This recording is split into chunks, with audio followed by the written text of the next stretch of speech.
What is up, Evil Crew? Today we are exploring 3 cold case crimes that miraculously got solved years after detectives had accepted dead ends. Number 3. The disappearance of Ashley Freeman and Lauria Bible. 18 years to solve. On December 30th of 1999, Ashley Freeman and Lauria Bible shockingly vanished from the scene of a double murder and arson in Craig County, Oklahoma. The 2 girls had been best friends for years, and Ashley had turned 16 the day before their disappearance.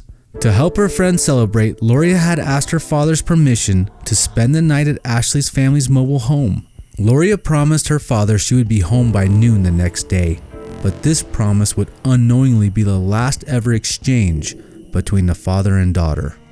When firefighters first arrived on scene around 5:30 a.m. on the morning of December 30th, Ashley's home was engulfed in flames. Ashley's parents, Karen and Danny Freeman, were found dead inside the scorched house with fatal wounds to the back of the head. The 2 girls were nowhere to be found. The hunt for Ashley and Lauria kicked into overdrive as detectives tirelessly searched a nearby lake, mine shaft, and a water-filled quarry. Investigators followed multiple promising leads, including a confession to the crime by 2 convicted killers, Tommy Sells and Jeremy Jones. The 2 men later recanted their confession and claimed they had been lying for the thrill of it. Years pressed on, and the mysterious disappearance of the young girls continued to bewilder authorities and the Craig County community. Were the girls still being held captive somewhere nearby in the community? Lauria Bible's family refused to take down their Christmas tree after she went missing, holding on to hope that one day she would return home and undecorate with the family. However, 7 years after her disappearance in 2006, the Christmas tree fell apart. Fast forward to 2017. Newly released court documents uncovered a threesome of criminals that appeared to have been well known in the law enforcement community. Warren Phil Welch, David Pennington, and Ronnie Busick were notoriously unhinged substance cookers, users, and violent criminals in December of 1999. Prosecutors had supposedly alleged, but were unable to prove, that Welch, Pennington, and Busick had been at the Freeman trailer to settle a substance deal on the night of the girls' disappearance. Witnesses had confessed to police that after murdering the couple in the mobile home, the 3 suspects had kidnapped Ashley and Lauria. An ex-girlfriend of Welch informed police that when she had lived with Welch in the months after the murders, she had discovered a leather briefcase filled with graphic Polaroids of what she was sure had been Ashley and Lauria. She recognized the girls from the reward poster, but had been too afraid to come forward at the time of the discovery. Phil Welch had threatened her to keep quiet about the photos, warning that if she told anyone, she would end up in the pit, just like those 2 girls. What finally brought this 18-year case to a close was an anonymously dropped box of documents to Craig County sheriffs. The box pointed investigators to a new witness and former case detective, Tom Pryor. Although Tom Pryor no longer had the files from the case on hand, he had kept an insurance card that had been found on the site the day after the Freemans were brutally murdered. The insurance card miraculously belonged to a woman that had lived with Welch at the time of the murders, and was proof enough to officially place him at the scene of the crime. Both Welch and Pennington died before the discovery of this incriminating information, but 66-year-old Ronnie Busick was arrested and charged with 4 counts of murder in April of 2018. The bodies of Ashley Freeman and Lauria Bible have still never been recovered. Number 2. The Murder of Jane Doe. 20 years to solve. On July 21st, 1999, the body of a young woman was discovered in a cornfield in Racine County, Wisconsin. Her injuries were brutal, and her right arm was unnaturally bent behind her. Investigators were unable to identify her body and began calling her Jane Doe.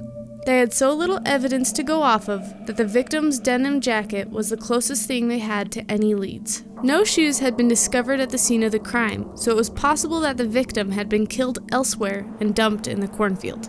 Unfortunately, the night before her discovery had been a torrential downpour, which kept police from collecting crucial DNA evidence. The body was autopsied, and it was determined that the victim could have been anywhere from 18 to 30 years old and possibly had mental disabilities.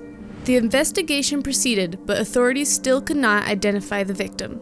The young woman was laid to rest with more than 50 people in attendance at her funeral, and her gravestone continued to read, "Daughter, Jane Doe," for nearly 20 years after her brutal murder. Then, in November of 2019, a concerned citizen reported a conversation she had with an intoxicated acquaintance.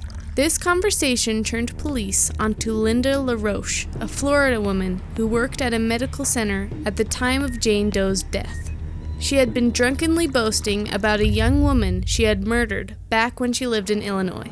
This led investigators to question LaRoche's children. They admitted that their mother had taken in a young transient around 1994 and coerced her into providing daycare and housekeeping services in exchange for a bed. Finally, investigators believed that they had a name for their Jane Doe. Peggy Lynn Johnson was a 23-year-old with cognitive disabilities and no immediate family. Johnson was treated very poorly while she was staying with LaRoche. Following her arrest and interrogation, Linda LaRoche's former husband said that the last time he saw Peggy Johnson, she was lying lifeless on the ground of their home.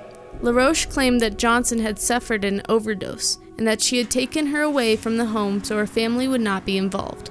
However, she later stated that she left Johnson with a known grandmother and that she was alive and well the last time she saw her. But when Peggy Johnson's grandmother claimed she had never seen or met LaRoche before, her story changed yet again.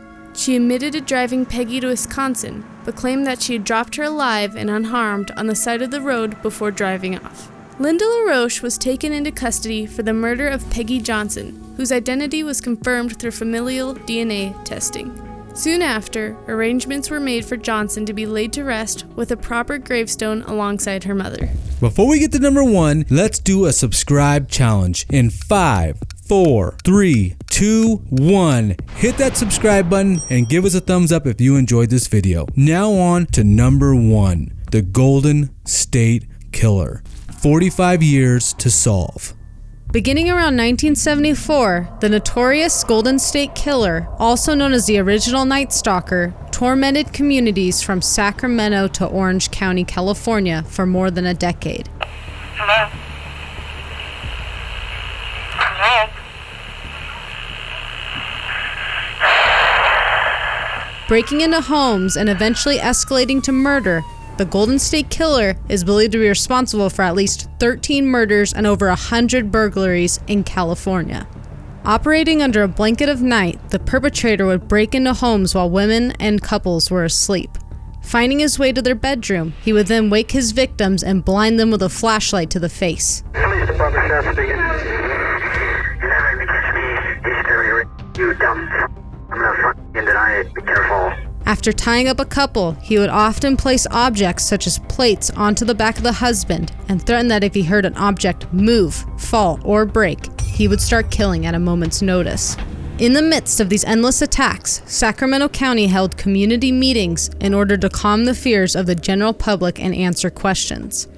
One of the original detectives of the case, Carol Daly, claimed that a man took a stand at one of these meetings to criticize both police and the men who allow their wives to fall victim without fighting back. Not long after, someone broke into the man's home and assaulted his wife. This led investigators to believe that the Golden State Killer had been in attendance at the community meeting. Eventually, in the early 80s, one man fought back against the attacker and forced him to flee the property. The attacker's next crimes soon turned murderous as he moved from Northern California to Southern California and decided he could no longer afford to leave witnesses. Investigators had yet to arrest a single suspect tied to the murders, but were diligently collecting a breadcrumb of DNA evidence along the way. They clung to the hope of stopping the serial murderer before more victims suffered his abuse. In May of 1986, it had been 4 years, 9 months, and 8 days since the last known murder. Janelle Cruz, an 18-year-old cashier at Bullwinkle's Pizza, would soon become the youngest known victim of the Golden State Killer. On the evening of May 4th, 1986, Janelle was visiting with a male coworker inside her home in Irvine. Janelle and her friend thought they heard strange noises coming from outside her home near her garage. When they went to investigate, they found nothing. At approximately 10:45 p.m., Janelle's friend left her home. The next day at around 5 p.m., a real estate agent discovered Janelle's body. It was suspected that she was killed with a pipe wrench missing from the backyard.